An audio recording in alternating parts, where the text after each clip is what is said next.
வணக்கம். இது இ-பைக் பற்றிய வீடியோ. உங்களுக்கு பைக் எடுக்கணும்னு ஆர்வம் இருக்கிறவங்க இந்த வீடியோ இதற்கு முன்னாடி ஒரு ரெண்டு மூணு வீடியோ போட்டிருக்கேன். நீங்கள் இ-பைக் எடுக்கணும் அப்படின்ட்டு விருப்பப்பட்டீங்கன்னா, இல்லை ஒரு பைக் எடுக்கணும்னு விருப்பப்பட்டீங்கன்னா, அந்த பைக்குடைய லைஃப் எப்படி இருக்கும், மெயின்டெனன்ஸ் எப்படி, இந்த விஷயங்களெல்லாம் இதை தெரிஞ்சுக்கலாம். நீங்கள் எனக்கு நான் மெக்கானிக்காக இருந்தேன். ஸ்கூல் முடித்த உடனே மெக்கானிக்காக வேலை பழகினேன். அதை பற்றி எனக்கு ஃபுல் நாலேஜ் இருக்குது. என்னுடைய பைக்கை நானே தான் சரி பண்ணிக்கிறது. நான் எதுவும் பெரிய வேலைக்கு போனதில்லை, வெளியே கொடுக்கறதில்ல. அதனால் எனக்கு ஒரு 15 வருடமாக ஒரே பைக்கு ஓட்டிகிட்டு இருக்கேன். அதனுடைய மெயின்டெனன்ஸ் இதை பற்றியெல்லாம் கரெக்டாக சொன்னால் நீங்களும் சில விஷயங்கள் நீங்களே பண்ணிக்கிட்டீங்க அப்படின்னா உங்களுக்கு யூஸ்ஃபுல்லாக இருக்கும். இப்போ நான் இ-பைக் எடுக்க போனேன். அது ஒரு 2 மாதமாக 15 வருஷம் ஆகிடுச்சு. 15 வருஷம் முடித்தா எஃப்சி பண்ணணும் அப்படின்றதுக்காக சரி ஒரு புதுசாக ஒரு இ-பைக் எடுத்துட்டா பெட்ரோல் அடிக்கிற செலவு மிச்சம், சும்மா சார்ஜ் மட்டும் போட்டால் சும்மா ஒரு மாதத்துக்கே உங்களுக்கு ஒரு டைம் சார்ஜ் போட்டாவே 3 யூனிட் தான் வரும். நீங்கள் 3 யூனிட் போட்டிங்கனாவே 60 கிலோமீட்டர் ஓட்டலாம். இப்படியான வீடியோக்களெல்லாம் பார்த்து தான் நான் எடுக்க போனேன். அதில் எனக்கு கிடைச்ச எக்ஸ்பீரியன்ஸ் வச்சு இல்லை இ-பைக்கு நமக்கு சரி வராது அப்படின்னு நான் முடிவு பண்ணேன். அதனுடைய இதை தான் நான் ஷேர் பண்ணிக்கிறேன். நீங்கள் என்னுடைய பேச்சை கேளுங்க. அதுக்கப்புறம் நீங்களும் யோசிங்க, முழுக்க விசாரிச்சுட்டு இ-பைக் அப்படின்ற ஒரு விஷயத்தை தீர்மானம் பண்ணுங்கள்.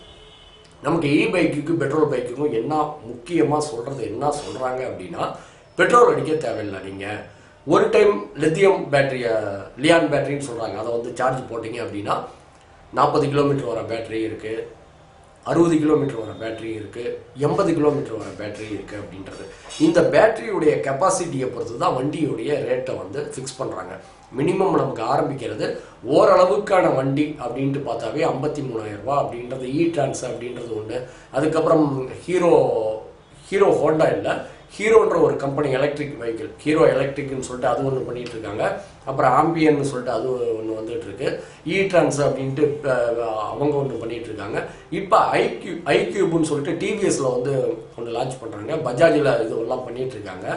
இதனுடைய ரேட் என்னான்ட்டு நீங்கள் படிப்படியாக பாருங்கள். இன்னொன்று, இதற்கான ஸ்பேர்ஸு இப்போ எங்கெங்கே கிடைக்கும், சர்வீஸு கேரண்டி என்ன அப்படின்றத நீங்கள் பாருங்கள். நானும் இ-பைக் எடுக்கலான்ட்டு போய் விசாரிக்க போனால், இந்த பெட்ரோல் பைக்குக்கும் இ-பைக்குக்கும் கம்பேர் பண்ணுறப்ப நீங்கள் பெட்ரோல் அடிக்க தேவையில்ல, காசு மிச்சம் அப்படின்னு தான் சொல்கிறாங்களே தவிர, இப்போ உங்கள் பெட்ரோல் பைக்குக்கு பிரச்சனை வந்தால் பக்கத்தில் மெக்கானிக் இருக்காங்க, கொடுக்கலாம். வீட்டில் இருந்து அடுத்த தெருவில் இருக்கலாம், 2-3 தெருவில் இருக்காங்க, கொடுக்கலாம். நிறையா ஸ்பேர்ஸ் கடை இருக்குது. இ-பைக்கில் ஏதாவது பிரச்சனை வந்தால் எங்கே சர்வீஸ் இருக்குன்ட்டு இவங்ககிட்ட கேட்டால் அங்கே இருக்குது. எல்லா இடத்துலையும் இல்லை, சில ஏரியாவில் மட்டும்தான் இருக்குது. அங்கே கொண்டு போனால் உடனே பண்ணி தருவாங்களா, ஸ்பேர்ஸ் வெளியே கிடைக்குதா, எவ்வளோ ஸ்பேர்ஸ் உடைய விலை, இதெல்லாம் ஒன்றுமே தெரியாது. நம்ம பிளாங்காக இருக்கும். வண்டி எடுக்கிறப்ப கேட்டாலும் அதெல்லாம் ஒன்றும் பெரிய செலவாகுது சார். எல்லாருமே நம்மளே ஒரு இ-பைக் ஷோரூம் வச்சுருந்தாலும் நம்மளும் அதான் சொல்லுவோம், அதெல்லாம் ஒன்றும் பெரிய செலவாகுது சார், பார்த்துக்கலாம் இப்படி தான் நம்ம சொல்லுவோம். இதே மாதிரி பதில் தான் நமக்கு கிடைக்கிது. அதே மாதிரி சர்வீஸ் அதான் ஒரு வீடியோ நான் பார்க்குறப்ப ஒருத்தர் பைக்கு பிரச்சனைன்னு கொடுக்குறப்ப 1 மாதம் கழிச்சு தான் பைக்கை கொடுத்துருக்காங்க. பைக் அங்கேயே இருந்திருக்கு, ஓட்ட முடியல. அப்புறம் அதை இங்கே பண்ணாமல் புனேவுக்கோ டெல்லிக்கோ ஏதோ அந்த கம்பெனிக்கு அனுப்பியிருக்காங்க. இப்போ இ-பைக்குடைய கம்பெனி எல்லாம் பார்த்தீங்கன்னா ஹைதராபாத்து, புனே, பஞ்சாப் இந்த மாதிரியான இடங்கள்ல தான் இருக்குது. அதனால் அங்கே தான் அனுப்பி எதாக இருந்தாலும் வாங்க வேண்டியதாக இருக்குமாட்டிருக்கு. அதனால் முறையான சர்வீஸு, உடனுக்குடனான சர்வீஸு அப்படின்றது இல்லை. நீங்கள் அந்த பைக்கை நம்பி இருக்கிறப்ப 1 மாதத்துக்கு வேறு என்ன ஆர்டர் பண்ணுவீங்க? அவர் சொன்னார், அந்த பைக்கை இது பண்ண ஒரு யூடியூப் வீடியோவில் என்ன பேசியிருந்தார், 1 மாதம் நான் ஆட்டோவுக்கு கால் டாக்ஸிக்கு தான் செலவு பண்ணேன், அது எனக்கு வேஸ்ட் ஆச்சு அப்படின்ற மாதிரி சொல்கிறாங்க. அதனால் இதெல்லாம் நீங்கள் முதல்ல ஆய்வு செய்யணும். இ-பைக் எடுக்க போகிறீங்க அப்படின்னா அந்த ஷோரூமில் பைக் சர்வீஸ் அவங்களே பண்ணி தராங்களா, இல்லை சார் இத்தனை இ-பைக் ஷோரூமுக்கு சேர்ந்து இந்த இடத்துல சர்வீஸ் பண்ணுறாங்க, நீங்கள் அங்கே போகணும் அப்படின்னு சொல்கிறாங்களா, இல்லை நீங்கள் என்கிட்ட பைக்கு கொடுத்தா நாங்கள் அங்கே கொண்டு போய் பண்ணி தருவோம்னு சொல்கிறாங்களா, இதெல்லாம் கேட்டுங்க. அதே மாதிரி ஒரு சர்வீஸுக்கு எவ்வளோ செலவாகுன்றதையும் நீங்கள் கேட்டுங்க. இதெல்லாம் கேட்காம விசாரிக்காமல் ஆர்வத்தில் பெட்ரோல் செலவு குறையுது, பெட்ரோலுக்கு பணம் கொடுக்க தேவையில்ல, அப்படியே வீட்டில் சார்ஜ் மாட்டிட்டு நம்ம பாட்டுக்கு பைக்கில் ஜாலியாக இருக்கலாம், இந்த மாதிரி எண்ணம் இருந்துச்சு அப்படின்னா, இந்த மாதிரி எண்ணத்தை திணிச்சு தான் அந்த இ-பைக் அப்படின்றத ப்ரமோட் பண்ணிட்டு இருக்காங்க. ஆனால் அதை நம்பி முழுக்க ஏமாந்துடாதீங்க. உங்களுடைய அறிவோட, நான் பேசுகிற அறிவை வச்சு உங்களுடைய அறிவோட யோசிங்க. சும்மா பெட்ரோல் காசு மிச்சமாகுது, ஒரு நாளைக்கு நீங்கள் சார்ஜ் பண்ணால் பேட்டரி ஃபுல்லாகிறதுக்கே 3 யூனிட் தான் ஆகுது, அந்த 3 யூனிட் வீட்டு கரண்ட்டுக்கு எவ்வளோ வந்துடும், இப்படியான விஷயங்கள் எல்லாம் பேசுகிறாங்க. இப்போ பெட்ரோல் பைக்கில் சேஸ் இருக்குது, இதுலேயும் சேஸ் இருக்குது, இதில் இன்ஜின் இருக்குது. பெட்ரோல் பைக்கில் இன்ஜின் அப்படின்ற அந்த இன்ஜின் அசம்பிள் இருக்குது. இதில் ஹப் மோட்டார் இருக்குது அப்படின்றது. இப்போ இது வந்து இந்த இன்ஜின் இயங்கணும் அப்படின்னா பெட்ரோல் அடிக்கணும். நம்ம இந்த ஹப்பு மோட்டார் இயங்கணும் அப்படின்னா பெட்ரோல் அடிக்க வேணாம், பேட்டரி போதுன்றாங்க. இதுதான் கான்செப்ட். இதை நீங்கள் புரிஞ்சுங்க. அதாவது ஒரு இயந்திரத்தை இயக்கிறதுக்கு எரிபொருள் வேணும். அந்த எரிபொருள் வந்து இதில் வந்து பெட்ரோல், பைக்குக்கு வந்து பெட்ரோலு, காருக்கு பெட்ரோல் டீசலு. இந்த பைக்குக்கு அந்த எரிபொருளாக வந்து பேட்டரியை நமக்கு இது பண்ணுறாங்க, சஜஸ்ட் பண்ணுறாங்க. இந்த பேட்டரி இருந்தால் அந்த ஹப்பு மோட்டார் இயங்கும். ஹப்பு மோட்டார் இயங்குச்சு அப்படின்னா வண்டி மூவ் ஆகும். இதில் பெட்ரோல் பைக்கில் இன்ஜின் இருக்குது. இன்ஜினுக்கு நீங்கள் பெட்ரோல் ஊற்றுனீங்கன்னா இன்ஜின் இயங்கும், நீங்கள் வண்டி மூவ் பண்ணலாம் அப்படின்றது தான். இதுதான் கான்செப்ட். இப்போ இவங்க என்ன சொல்கிறாங்க, நம்ம இன்ஜினுடைய தரத்திற்கான இதை வந்து இவங்க வந்து ஹப்பு மோட்டார் அப்படின்றாங்க. இந்த ஹப்பு மோட்டாரை எங்கே வச்சுருக்காங்க? பின்னாடி வீல் சக்கரத்துக்குள்ளே வச்சுருக்காங்க. இந்த சக்கரத்தில் வைக்கிறதுனால என்ன பிரச்சனையாகும்? மழை தண்ணியில் இந்த வீல் நம்பிருச்சு அப்படின்னா, மெட்ராஸ் மாதிரியான இடத்துக்கு சொல்கிறேன், நம்ம ஊரில் மழை பெஞ்சாதா, இப்போ இந்த வீடியோ பேசுகிறப்ப கூட நேற்று செம மழை, தெருவெல்லாம் பாதி தண்ணி. அதில் பைக்கை விட்டிங்கன்னா ஹப்பு மோட்டார் என்ன ஆகும்? ஹப்பு மோட்டார் உயிரோடு இருக்குமா, செத்து போயிடுமா? இல்லை அதை இவங்ககிட்ட சர்வீஸுக்கு கொடுத்தா காயில் கட்டணுன்றாங்களா, என்ன செலவு பண்ணுறாங்க? இந்த கதையெல்லாம் இருக்குது. இப்போ நீங்கள் வந்து பாருங்கள், டூ வீலரில் வந்து இன்ஜின் பெட்டும்பாங்க. அதாவது வண்டியோடைய சேஸில் இன்ஜின் வந்து இப்படி படுக்கை வசத்தில் இருக்கும். ஹீரோ ஹோண்டாவில் பார்த்தீங்கன்னா இந்த இடத்துல வந்து இன்ஜினுடைய பாடி இருக்கும், சிலிண்டர் இருக்கும், ஹெட் இருக்கும், இங்கே வந்து ஃப்ளக் பாயிண்ட் இருக்கும். இந்த ஃப்ளக் பாயிண்ட் வந்து சொருவி இந்த இடத்துல தான், அந்த ஃப்ளக்கில் தான் வந்து ஃபயர் வந்துக்கிட்டே இருக்கும். பெட்ரோல் கார்பரேட்டர் வழியாக போய் அந்த நெருப்போட பெட்ரோல் சேர்றப்போ ஒரு அந்த எரிதல் அப்படின்ற விஷயம் நடக்கும். அதன் மூலிமா ஒரு சக்தி கிரியேட் ஆகி வண்டியை வந்து மூவ் பண்ணும். இதுதான் நடக்கிற விஷயம். இப்போ இது வந்து டிவிஎஸ் விக்டரில் இல்லை ஹீரோ ஹோண்டாவில் மற்ற மாடல்லாம் பார்த்தீங்கன்னா இந்த இன்ஜின் வந்து இப்படி படுக்கை வசத்தில் இல்லாமல் இப்படி எல் ஷேப்பில் இருக்கும். அதாவது இன்ஜினுடைய பாடி இப்படி வந்து இப்படி மேலே நோக்கி போகும். மேலே நோக்கி போகிறப்ப இன்ஜினுடைய பாடி, அதுக்கு மேலே சிலிண்டரு, அதுக்கு மேலே ஹெட்டு, அதுக்கு மேலே ஃப்ளக்குன்னு வரும். இப்போ பாருங்கள், ஃப்ளக்கு வந்து மேலே இருக்கிற வண்டியில் பார்த்தீங்க அப்படின்னா தண்ணியில் வந்து நீங்கள் உங்கள் மழை பெஞ்சு பாதி ரோடு தண்ணி இருந்தாலும் இந்த மேலே இருக்கிற இந்த மாடலில், அதாவது இன்ஜின் வந்து எல் ஷேப்பில் இப்படி வந்து இப்படி பெண்டாக இருக்கிற இதில் பார்த்தீங்கன்னா ஃப்ளக்கு வந்து நனையாது. அதே நீங்கள் இப்படி படுக்கை வசத்தில் இருக்கிற அந்த ஹீரோ ஹோண்டாவுடைய இன்னொரு மாடலில் படுக்கை வசத்தில் இருக்கிற வண்டி நீங்கள் வச்சுருக்கீங்க அப்படின்னா நீங்கள் நிறையா அனுபவப்பட்டிருப்பீங்க. உங்கள் அந்த ஃபுட்ரெஸ்ட் அளவுக்கு அந்த பிரேக் பெடலு, கீர் வைக்கிற இடம், அதை வந்து ஃபுட் ரெஸ்ட்டுன்னு சொல்லுவாங்க. ஃபுட்டு ரெஸ்ட் எடுக்கிறதுனால அது வந்து ஃபுட் ரெஸ்ட் அப்படிம்பாங்க.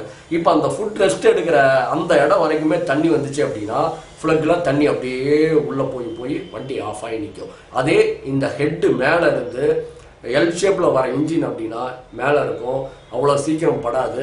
நீங்கள் உங்கள் முழங்காலுக்கு கீழே தண்ணி கொஞ்சம் வந்தாலும், அந்த கணுக்கால் தாண்டி வந்தாலும் அப்படியே கொஞ்சம் ஒரு மாதிரி தடுமாறி மெதுவாக போனாலும் போய் சேர்ந்துடலாம். இப்போ ஹப்பு மோட்டார் இருக்கிற பைக் எடுத்தீங்க அப்படின்னா இவங்க என்ன பண்ணியிருக்கணும்? ஹப் மோட்டார், அதாவது பைக் இயங்குறதுக்கான அந்த பேட்டரியை வந்து சீட்டை தூக்கி விட்டுட்டு உள்ளே வந்து பாதுகாப்பாக வச்சுருக்காங்க. ஒயரிங் எல்லாம் பக்காவாக பண்ணியிருக்காங்க அப்படின்றது சொல்கிறாங்க. அப்போ இந்த ஹப் மோட்டார் அப்படின்றத வந்து அந்த மாதிரி ஏதாவது ஒரு பாதுகாப்பான இடத்துல வச்சு அங்கேருந்து இதுக்கு ஏதாவது ஒரு கனெக்ட், அந்த கியர் வீல் மாதிரி ஏதாவது கனெக்ட் பண்ணி இருக்காங்க அப்படின்னா நமக்கு அது சேஃபு.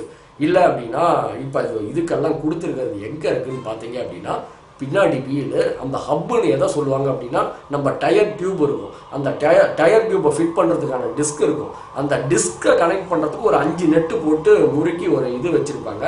அதை தான் ஹப்புன்னு சொல்லுவாங்க. அந்த ஹப் மோட்டார் அப்படிம்பாங்க. பைக் எடுத்தீங்கன்னா ஹப் மோட்டாரு, இத்தனை வாட்ஸு, இத்தனை வோல்டேஜு, இவ்வளோ ஸ்பீடு இது இழுக்கும். அதாவது 120 கிலோவை இழுக்கும், 150 கிலோவை இருக்கும். டபுள்ஸு 70 கிலோ இருக்கிறவங்க ஹஸ்பண்ட் ஒய்ஃபு நல்லா இதாக போகலாம். ஆனால் சில பைக் வந்து 60 கிலோமீட்டர் தான் இழுக்கும். அது வந்து சிங்கிள்ஸ் மட்டும்தான் நீங்கள் போக முடியும். இல்லை 120 கிலோமீட்டர் இருக்கும். சில பைக் 100. இப்படியான அந்த ஹப்பு மோட்டாருடைய கெப்பாசிட்டி, பேட்டரியுடைய கெப்பாசிட்டியை பொறுத்து தான் வண்டிக்கு ரேட்டு ஃபிக்ஸ் பண்ணுறாங்க. நீங்கள் சும்மா எந்த பைக் எடுத்துக்கிட்டாலும் டபுள்ஸ் போக முடியும் அப்படின்றதில்ல.